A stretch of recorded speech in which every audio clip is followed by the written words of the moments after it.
bigyan ng reaksyon ngayon. Ito yung iiyak daw dito ang China dahil nga sa hindi na sila nag-export ng kanilang rare elements. Ito yung klaseng elemento ng minerals na ginagamit halos sa lahat ng industriya ng Amerika.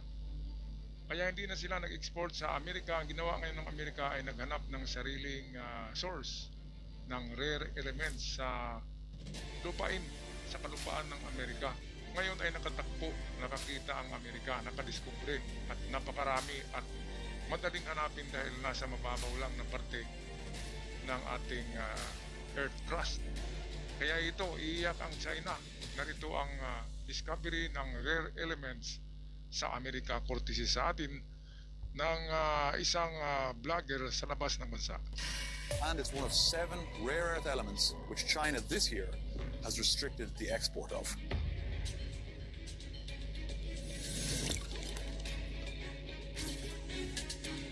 Most people walk past a polluted creek without thinking twice. But in parts of the United States, scientists found something inside that dirty water that changed everything.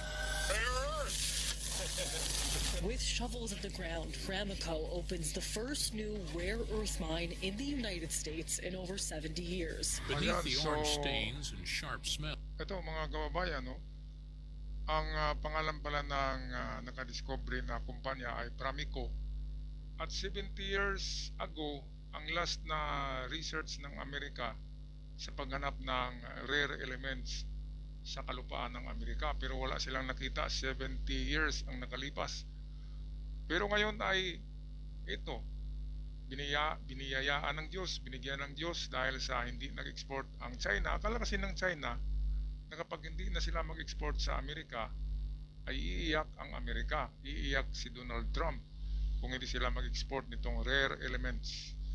By the way, ang ibang rare elements na marami ay nasa Ukraine. Kaya tumutulong ang Amerika sa Ukraine. Pagkatapos ng giyera na yan, Amerika pa rin ang magmimina ng rare elements na nasa Ukraine. Yan din ang sadya ng Russia kung bakit pilit na inaagaw ng Russia ang mga teritoryo ng Ukraine dahil sa rare elements. Ang mga rare elements na yan, ginagamit yan sa mga jet fighter, sa mga makina, sa mga automobile, sa mga cellphone, lahat-lahat na ginagamit. Kaya nga tinatawag na rare elements kasi applicable siya sa industry.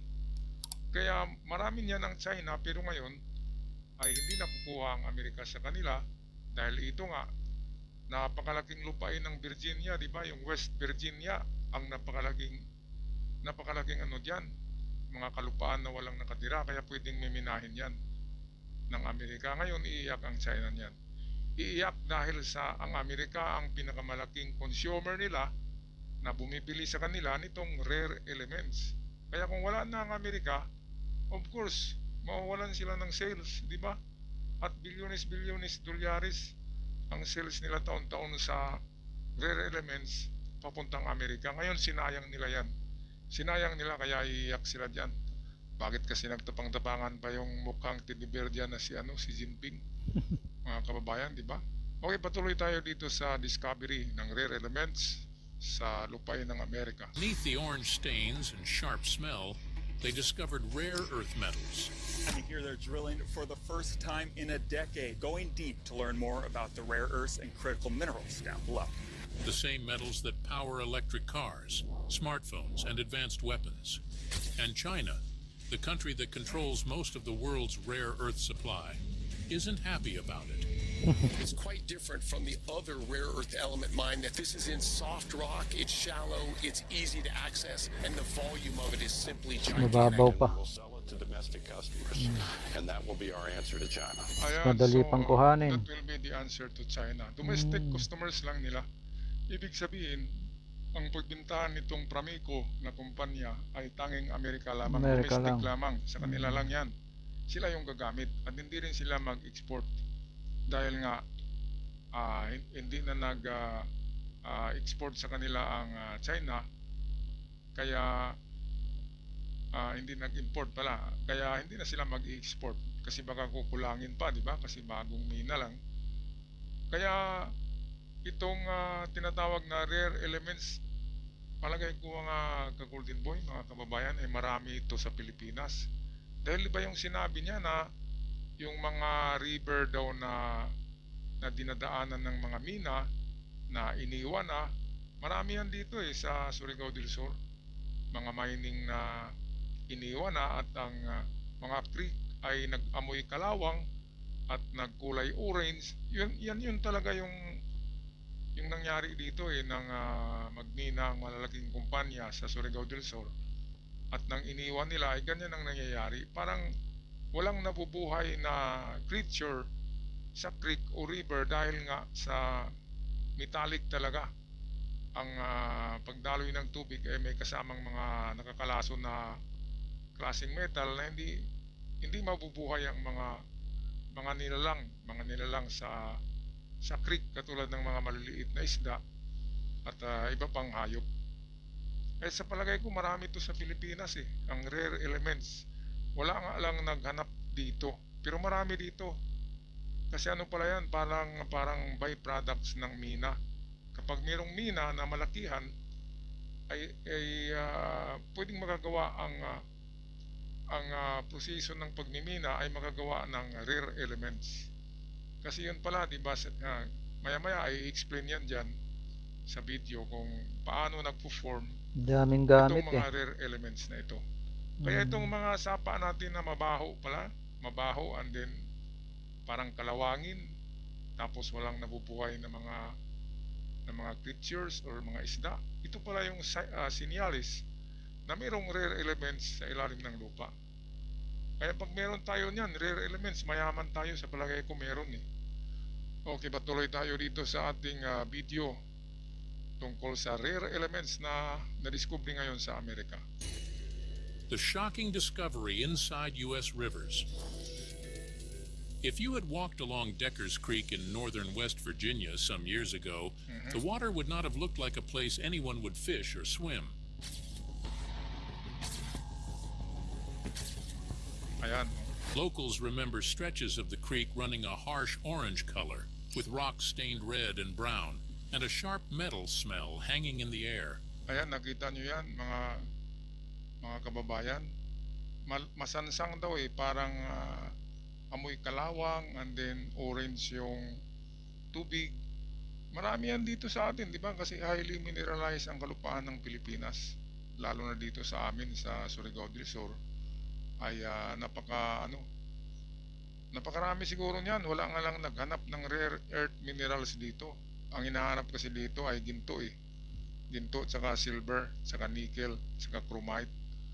Pero walang nagmimina ng rare earth minerals. Sa palagay ko marami kasi kapag kapag may nagmimina sa unahan, yung mga dumadaloy pala na tubig galing sa minahan, yun ang makakatulong sa pagbuo nitong rare earth minerals. Kasi merong mga reaction pala dyan, yung mga acid at kung ano-anong mga reaction na tanging scientist lamang makapag-explain yan kung paano nabuo ang rare earth elements na yan, which is yan ngayon ang pinakamabintang elemento sa buong mundo dahil ginagamit sa computer, sa cellphone, sa jet fighters, even sa mga baril. Ginagamit pala yan sa lahat Mga ng weapons. industry, automobile, sa pintura.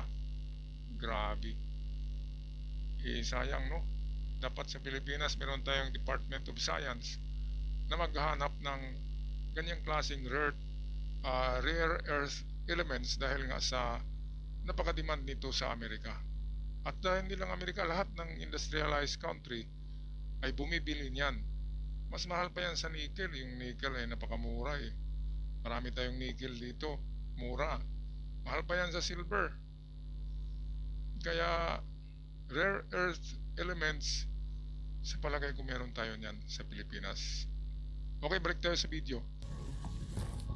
The purpose of this is to take the untreated mine water.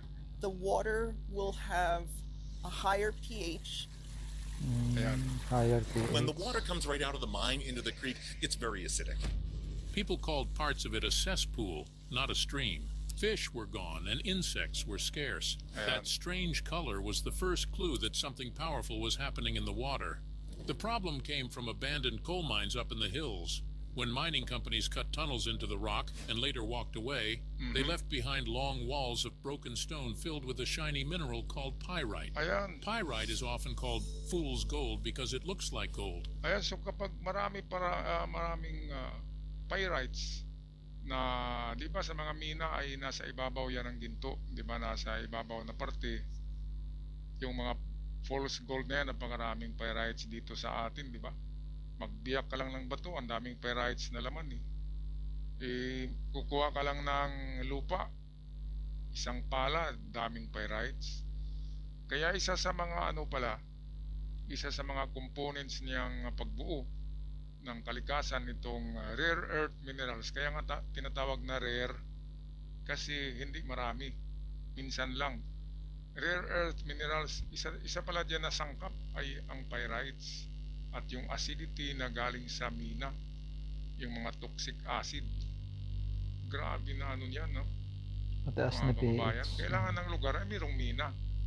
Kung ganun. So dito sa, di ba, sa Benguet, ang daming diyan, ni mina, di ba? Sa Apayao, mga mina ni Marcos diyan, marami noon dito sa amin sa Surigao Norte at Sur, meron ding napakaraming mina sa kabundukan. At ganyan ang nangyayari sa mga sapa, nagiging orange, amoy kalawang, walang nabubuhay na hayop tubig dahil toxic na yung tubig At orange na nga, tama yung sinabi nila, orange na yung kulay ng creek o river. Kaya tamang-tama talaga.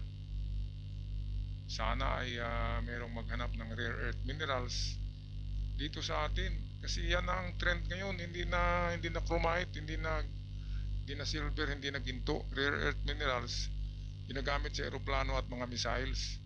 Lahat ng industrial products ginagamitan yan. Okay, balik tayo sa video. But has no real value by itself. When rainwater and air hit that pyrite over time, a slow reaction starts.